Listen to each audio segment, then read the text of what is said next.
Oke, jadi ini adalah Redmi 13C yang kata Xiaomi ini adalah standar baru untuk kelas HP harga 1 jutaan. Wah, klaimnya berat banget ya. Mungkin di video kali ini saya bakalan dihujat sama Mi Fans. Tapi memang pemakaian kita untuk Redmi 13C selama 1 bulan ini kalau dibilang standar HP kelas harga 1 jutaan, standar dari yang mana dulu nih? Sisi yang mana dulu?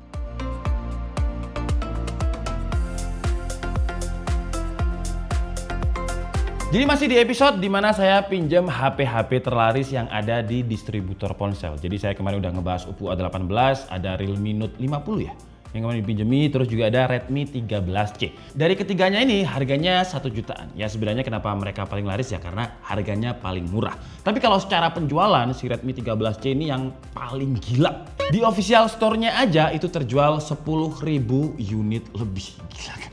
10.000, dan ketika saya lihat untuk feedbacknya langsung saya filter di bintang satunya itu ada 40. Jadi dari 10.000 terjual yang review bintang 1 cuma 40. Kerusakannya cuma 1 atau 2 orang lah. Kebanyakan kenapa review bintang 1 itu dari packagingnya, terus pengirimannya yang lama. Kalau itu sih ya biasanya kurir atau memang adminnya lupa making. Probability-nya dari 10.000 unit yang terjual cuma sekitar 2 orang yang mengalami kerusakan, berarti HP-nya oke lah ya, untuk quality control-nya udah oke. Tapi kalau dibilang dia standar HP 1 jutaan, dari segi paket pembeliannya aja dia kurang lengkap. Jadi di dalam paket pembeliannya Redmi 13C ini cuma ada kabel sama adapter, yang adapternya itu cuma 10 watt. Padahal HP-nya ini support sama 18 watt. Nah, kelas harga 1 jutaan lainnya, apalagi grupnya Transition Holding, itu aksesorisnya lengkap. Ada soft case, tempered glass ada, terus fast chargingnya juga dapat yang sesuai dengan HP-nya 18 watt. Ini 10 watt. Jadi kita harus beli adapter tambahan ya sekitar 50 sampai 70 ribu. Tapi kalau misalkan di rumah ada adapter tambahan sih ya nggak masalah, karena untuk ngecas 10 watt lama. Tapi masih untung-untungan sih dapat adapter karena Samsung A05 1 jutaan juga itu malah nggak ada adapter. Layarnya kalau dibilang standar HP 1 jutaan saya masih setuju sih, karena kompetitornya juga spesifikasinya mirip-mirip sama Redmi 13C ini. Jadi resolusinya ada di XD+, refresh rate-nya 90Hz, tapi 90Hz-nya ini nggak kayak di seri mid-range atau flagship-nya yang support di beberapa aplikasi. Selama sebulan saya pakai ini cuma di home screen aja yang support 90Hz. Kalau kita buka aplikasi mainstream yang sering kita pakai, dia balik lagi ke 60Hz. Dan karena pixel per inch PPI atau kepadatan pixelnya ini rendah, gambarnya ini kelihatan masih ada pixelated dan kurang detail. Kalau untuk YouTube sih nggak begitu kerasa kalau kita main di upscaling. Netflix memang dia udah dapat security wideband L1 yang bisa playback full HD. Tapi karena pixel per inch-nya itu kecil tapi dimensinya sekarang gede 6,74 inch. Jadi ya pixelatednya masih terlihat. Harusnya kalau resolusi XD+ ya dimensinya dikecilin lagi biar lebih padat gitu pixelnya ya. Terus main Mobile Legends dia kebuka settingannya itu grafik ultra. Tapi buat saya yang sering main Mobile Legends, grafik ultranya ini kayak mirip-mirip sama grafik high-nya. Gak kelihatan beda. Kalau FPS yang didapat sih masih oke ya. Dia dapat average FPS itu di 55, maksimumnya bisa tembus mentok di 60 dan drop terendahnya masih di 36 FPS. Angka yang masih aman karena di atas 30.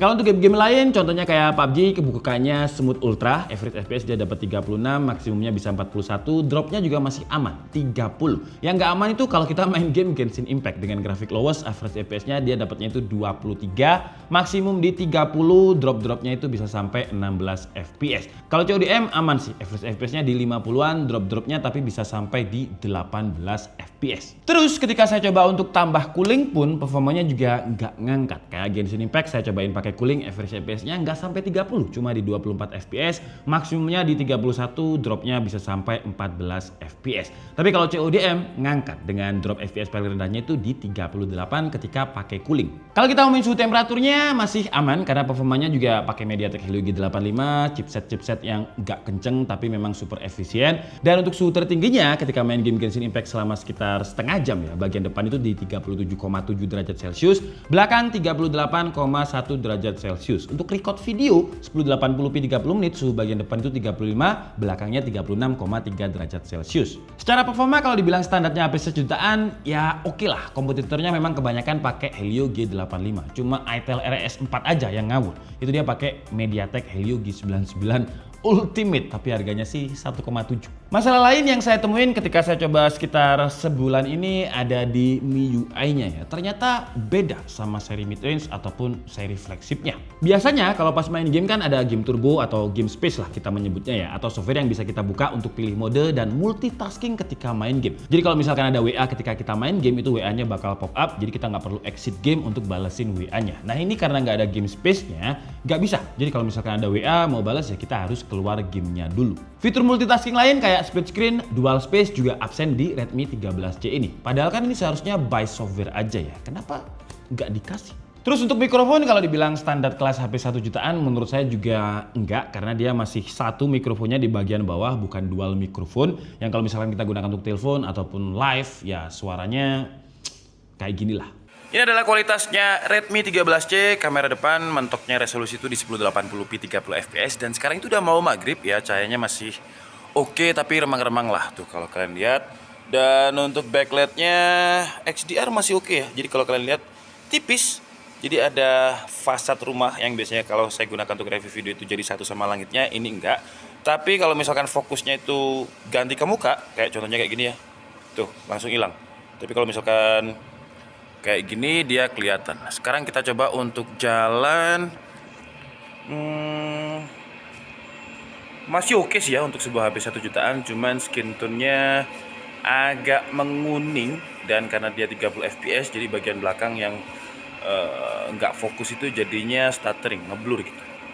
Nah kayak gini dan ya, dan mikrofonnya seperti apa kalian bisa dengarkan sendiri. Sekarang kita coba untuk kamera belakangnya. Nah ini langitnya mendung, jadi kalau misalkan low light-nya kurang ya detailnya jadi kurang juga ya. Kayak contohnya kontras rasio di bagian pohon tuh, nah di situ itu realnya nggak kayak gitu, ini terlalu gelap yang ada di situ.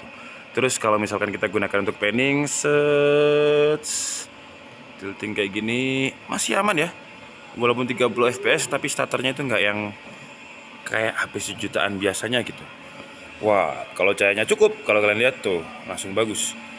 Dan kita coba untuk fokusnya dari sini ke sini. Iya, fokusnya cepet tapi exposure-nya kayak standarnya HP 1 jutaan.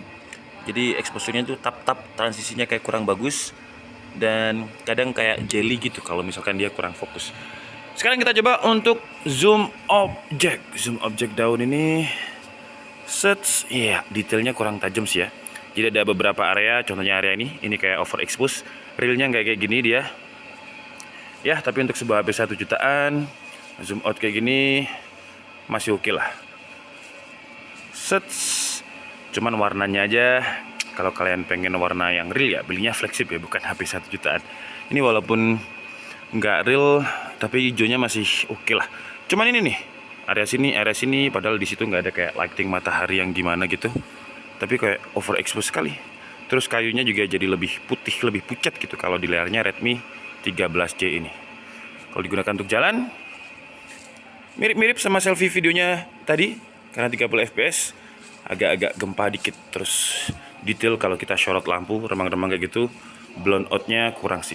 Speaker dia cuma satu, suaranya juga cuma treble aja. Kalau dibilang standar HP 1 jutaan lagi dari sisi speaker menurut saya juga enggak. Dari tadi saya roasting terus ya si Redmi 13C ini, udah mulai panas kah Mi fans? Tapi sebenarnya kalau dibilang roasting itu enggak juga ya. Jadi tipikal orang sayang itu ada dua tipe. Ada yang ngeliatin memang sayang banget, tapi sayang itu sambil kayak ya marah-marah, kayak ngerosting, ngedidik gitu, biar brandnya lebih baik. Ibarat didik anak, kalau istri saya itu nunjukin sayang banget, tapi kalau saya bisa saya bentak-bentak ya. Apalagi kalau misalkan nangis pas saya lagi kerja, tuh bentak. Tapi semuanya itu buat kebaikan anak, buat kebaikan brand. Kalau misalkan saya lagi ngerosting brand kayak gini, karena ya biar brandnya ini ke depan lebih baik. Tapi kalau dibilang 1 bulan ini saya dapat pengalaman buruk terus sama Redmi 13C, enggak juga sih. Ada baiknya juga, kayak desainnya menurut saya seri 13 ini paling bagus di antara pendahulunya. Redmi nggak ikut-ikutan Tecno, Itel, bahkan Realme yang punya desain kamera boba di harga sejutaan. Kayak maksa banget jadi iPhone. Kelihatan gimana ya? Bukan iPhone 1 jutaan maksain jadi iPhone. Jadi ya gitulah. Untuk kamera kalau dibilang standar HP 1 jutaan, saya setuju kok. Untuk kamera main dan selfie-nya ya, kalau untuk makronya sih gimmick karena cuma 2 megapiksel aja. Kualitas suaranya ketika pencahayaan cukup dia juga masih bisa diandalkan, detail masih terjaga. XDR sih nggak luas, tapi cukup untuk HP sejutaan. Dibandingkan sama Itel RS4, saya masih suka kameranya Redmi 13C ini, kayak lebih stabil. Kelebihan lain layarnya ini juga udah support sama 10 touch. Biasanya harga 1 jutaan, apalagi grupnya Transsion Holding, itu biasanya cuma ngasih kita 5 touch. Kalau kalian tanya, apa sih pentingnya 5 dan juga 10 touch? Kan nggak mungkin juga orang HP-an pakai 10 jari. Penting, karena kalau misalkan kita lagi ngedit foto misalnya, ngepins, rotate, ngezooms, itu bakalan lebih responsif kalau dia support sama 10 multitouch. Untuk infrared blaster emang absen, di seri sebelumnya pun juga nggak ada, tapi sekarang udah ada NFC. Ini saya setuju sih, kalau misalkan HP 1 jutaan sekarang standarnya itu harus ada NFC. Jadi kalau sekarang 1 juta nggak ada NFC, berarti itu bukan HP 1 jutaan yang bagus. Fingerprintnya sekarang juga lebih enak, ada di pinggir dan cepet juga responnya, nggak kayak Redmi 12C yang di belakang. Kalau misalkan di belakang itu nggak enaknya cepet kotor, dan kalau misalkan kotor fingerprint itu kadang nggak responsif. Ya buat apa adanya fingerprint kalau kotor harus masukin passcode. Yang saya setuju banget dengan Redmi kalau dibilang ini adalah HP standarnya kelas 1 jutaan, itu ada di RAM dan juga storage. Untuk variannya dia ada 8 GB RAM dan 256 GB storage, walaupun storage-nya ini masih eMMC. Tapi ya nggak bisa gimana-gimana lagi, karena memang untuk chipset MediaTek Helio G85 ini supportnya cuma di eMMC. Dikasih UFS pun ya percuma, nggak support. Tapi saran saya, karena dia bottleneck di CPU dan juga fitur multitasking, ngapain buat beli yang 8256, lebih mahal, mubazir. Mending yang 6128 aja. Karena performanya MediaTek Helio G85 yang mentok-mentok di situ aja, terus fitur multitaskingnya, dual space dan juga split screen di Redmi 13C ini juga nggak ada. Jadi RAM 8 GB menurut saya ya mubazir. Untuk storage 256, kecuali HP-nya support sama video 4K, ya oke lah 256. Tapi 128 cukup lah, karena ya nggak mungkin kita record video 4K di sini, karena nggak support. Baterai selama saya pakai ini sih aman-aman aja. Ngecas itu paling ya sehari sekali, tapi ngecasnya emang lama sih, karena saya pakai charger bawaan untuk lihat data ketika dia ngecas, ya 2 jam lebih lah. Tapi untungnya walaupun ngecasnya lama, dayaan baterainya ini awet kok. Karena ketika saya coba main game Genshin Impact selama 30 menit, dia itu berkurangnya cuma sekitar 8%, di bawah 10% loh, hemat. PUBG 30 menit berkurangnya 9%, Mobile Legends 30 menit berkurangnya 8%, TikTok, YouTube dan juga Netflix sama-sama 30 menit berkurangnya sekitar 3%. Untuk record video 30 menit tadi berkurangnya 6%. Jadi ya masih tergolong awet. Untuk OS out of the box-nya dia pakai Android 13. Nah, ini standar yang bisa dibilang nggak dimiliki sama kompetitornya yang harganya sekarang lagi ngawur, yaitu Transsion Holding. Untuk Redmi dia ngasih jaminan kita software update itu 2 tahun dan security patch-nya 3 tahun. Nah, untuk Transsion Holding terakhir kalau nggak salah Infinix Note 40 yang berani ngasih garansi software update di 2 tahun. Tapi untuk Itel RS4, Itel P55 itu belum ada janji. Dia belum berani janji. Takut dihujat. Terus kalau kita ngomongin garansi, Redmi ini 15 bulan, terus si Itel 12 bulan. Ya selisih 3 bulan sih nggak masalah sih kalau itu ya. Dan ya itu adalah kelebihan, kekurangan dan juga pengalaman saya menggunakan Redmi 13C selama sekitar 1 bulan. Ya kalau dibilang dia standarnya HP 1 jutaan, beberapa note sih dari saya. Kalau untuk kameranya, ya saya setuju kalau dia standarnya HP 1 jutaan, walaupun resolusinya itu nggak yang 108, tapi cuma 50 megapiksel, tapi dia bisa diandalkan. Apalagi kalau kondisi pencahayaannya bagus. Kalau lu lihat sih ya namanya HP 1 jutaan ya, harus bener-bener tahan napas biar nggak tremor, karena tremor dikit dia ngeblur. Dari sisi RAM dan juga storage, dia kalau dibilang standar HP 1 jutaan, saya setuju. Chipset sih ya standarnya HP 1 jutaan, karena memang komputernya juga pakai MediaTek Helio G85. Terus dari sisi software, terus security patch dan juga garansi, Redmi bisa saya bilang lebih mateng lah. Service centernya juga lebih banyak ketimbang kompetitornya di kelas harga 1 jutaan. Overall, kalau dibilang standar HP 1 jutaan, dari sisi itu aja saya setuju, tapi beberapa notes mungkin ke depan biar diperbaiki sama Xiaomi. Sekarang pertanyaannya, apakah Redmi 13C ini worth it untuk harga 1,5 juta? Ya kalau misalkan kalian butuh performa yang lebih kenceng, nambah dikit menurut saya bisa dapat Itel RS4. Kalian butuh dual mikrofon, ada Samsung A05. Tapi kalau soal kamera dan juga kalian emang beneran garis kerasnya MIUI, ya worth it aja sih. Jadi balik lagi, kalau dibilang ini standar HP 1 jutaan, ya dari sektor mana dulu? Kalau soal kamera, RAM, storage, performa, desain, saya setuju sih.